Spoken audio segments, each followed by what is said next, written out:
Bonjour à tous et bienvenue dans un portrait d'artiste consacré à un surréaliste fasciné par la question de l'érotisme et du sexe. Vous pensiez que Dali était un obsédé? Préparez-vous à découvrir Hans Bellmer. Né en 1902 à Katowice, une ville alors allemande qui est aujourd'hui polonaise, Hans Bellmer grandit sous l'autorité terrifiante de son père. Sans doute pour y échapper, son frère et lui s'évadent dans le monde merveilleux de leurs jouets. En 1922, Bellmer entre à la Technische Hochschule de Berlin pour y apprendre le dessin industriel. Mais les plans familiaux de vie bien rangés se verront perturbés par son amitié avec le dadaïste George Grosz. Bellmer se redirige vers l'illustration et s'envisage dès lors comme un artiste.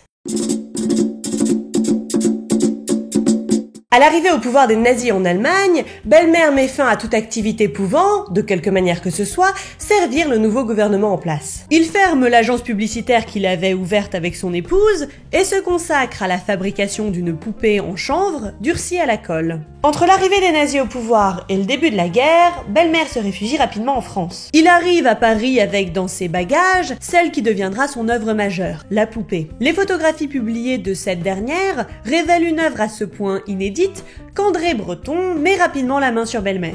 Il l'intègre à la petite bande des surréalistes, ce qui servira certainement sa carrière et favorisera sa notoriété, puisque Bellmer participe à beaucoup d'expositions du mouvement. La première poupée de Bellmer est avant tout une réflexion sur l'enfance et le repli inconscient vers cette période de la vie, surtout durant une crise comme celle que traverse alors l'Europe. Il place à l'intérieur de son ventre un mécanisme comprenant des cases où sont rangés différents objets. Le spectateur était invité à les observer à travers le nombril et à les changer de place en appuyant sur le sein. L'enfance devient alors un lieu de rêve amoral et de désir refoulé. N'allez pas croire pour autant que Bellmer a fini de nous perturber. En 1935, il présente une nouvelle poupée dont les membres sont liés entre eux par un mécanisme de jointure à boules. Il l'accompagne de plusieurs paires de jambes qui peuvent être greffées à n'importe quelle partie du corps articulé en faisant une œuvre en constante évolution. Il réalise de très nombreuses photographies de la poupée qu'il peint ensuite à la main, comme dans sa série Les Jeux de la poupée. Cette dernière y est représentée démembrée, parfois comme un torse muni de deux paires de jambes, parfois sans tête. Les variations sont infinies et improbables. Tandis que la première version de la poupée pouvait questionner l'intériorité du corps, notamment en relation avec la sexualité, la seconde représente définitivement le corps comme quelque chose d'effrayant. On peut y voir une réflexion sur les automates et autres formes robotisées produites en Allemagne à cette époque. Mais elle dépasse de loin la simple critique sociale de l'Allemagne nazie. Elle est avant tout une œuvre d'inquiétante étrangeté, mêlant pulsion de désir et pulsion de mort, merveilleux et cruauté, quotidienneté et invraisemblance. Ici, Bellmer cherche à concentrer notre attention sur la question de la possession sensorielle. Mais la poupée n'est pas qu'un simple objet, puisque Bellmer présente avant tout d'elle des mises en scène, reproduites comme on l'a vu en cliché photographique, mais aussi en dessin.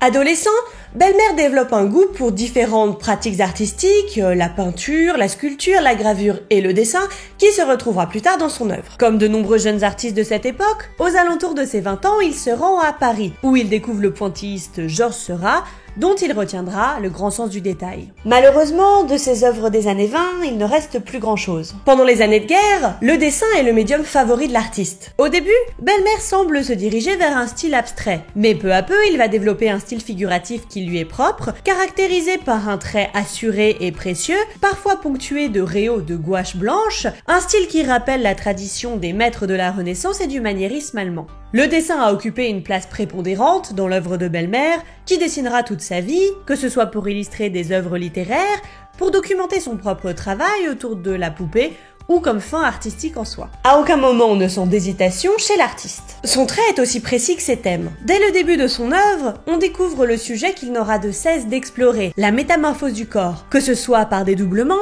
par multiplication, par fusion ou par scission. Elle constitue rapidement son langage plastique. Bellmer déforme les corps féminins, enquête sur ces métamorphoses, parfois via des transformations monstrueuses. Les figures qu'il dessine sont constituées d'un amas de corps, coiffés de tête-chapeau, de chapeau-main, de chapeau-pied, de chapeau-sein, etc.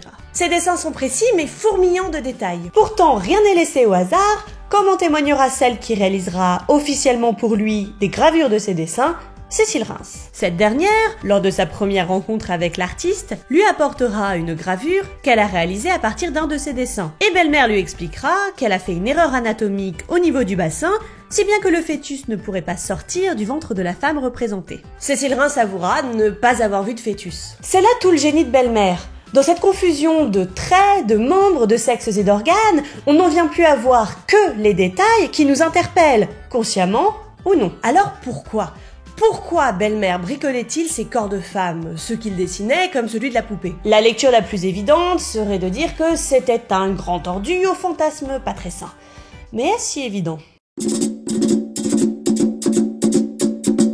Car Bellemare n'est pas un artiste qui s'est contenté de se fabriquer sa poupée gonflable personnelle pour faire des photos louches avec. Il y a un véritable propos chez lui, et plus particulièrement une réflexion sur la sexualité et l'érotisme. Vous ne serez pas très surpris si je vous dis que Bellemare a illustré des œuvres de Sade et qu'il était très intéressé par son travail. Il faut savoir que Sade, c'était pas exactement une star à son époque. À part ses très nombreux passages par la case-prison, on ne s'intéressait pas vraiment à ses écrits. Ce sont les surréalistes qui vont le remettre au goût du jour. Car quoi de mieux pour eux qu'un homme dont l'œuvre plaide pour l'anéantissement des valeurs sociales et morales. Sade ne connaissait bien entendu pas Freud et l'inconscient. Il a élaboré sa propre éthique, qui ne parlait pas que de rapports sexuels impliquant la douleur, mais aussi d'esthétique. J'en profite pour vous suggérer de vous pencher sur les différents embranchements du sadisme, vous pourriez avoir des surprises. Bellemare, lui, comme tous les surréalistes, adorait Papy Freud. Son œuvre, que ce soit la poupée ou ses dessins, opère une sorte de rapprochement entre le père de la psychanalyse et le père du sadisme. Il plaide très certainement pour la libération des mœurs, notamment sexuelles,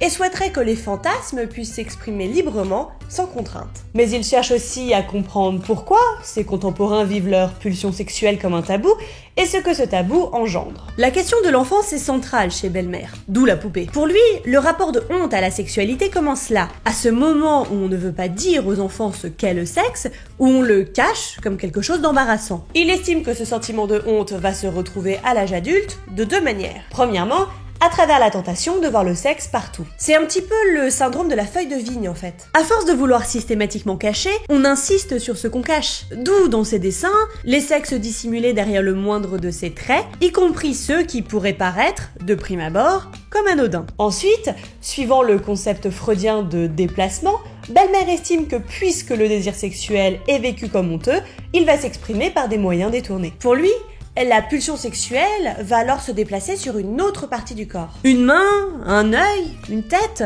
d'où ces personnages aux organes multiples, d'où sa poupée pluriforme. Après, on peut se demander pourquoi les corps qu'il représente sont avant tout féminins. Et sa réponse pourrait paraître surprenante, voire même avant-gardiste. Bellemare considérait que la sexualité était davantage taboue et donc plus sujette à refoulement, à déplacement et, disons-le, objet de souffrance chez la femme. À travers son œuvre, Bellemare ne cherchait pas à exprimer ses propres pulsions morbides de démembrement. Il développait en fait un discours sur un érotisme qu'il voulait plus libéré et sur une sexualité plus assumée. En ce sens, il est très certainement le digne héritier de Sade, mais également un acteur majeur du surréalisme, l'un des plus grands dessinateurs du XXe siècle et un théoricien de la libération sexuelle. Et voilà qui conclut ce portrait d'artiste sur Hans Bellemare.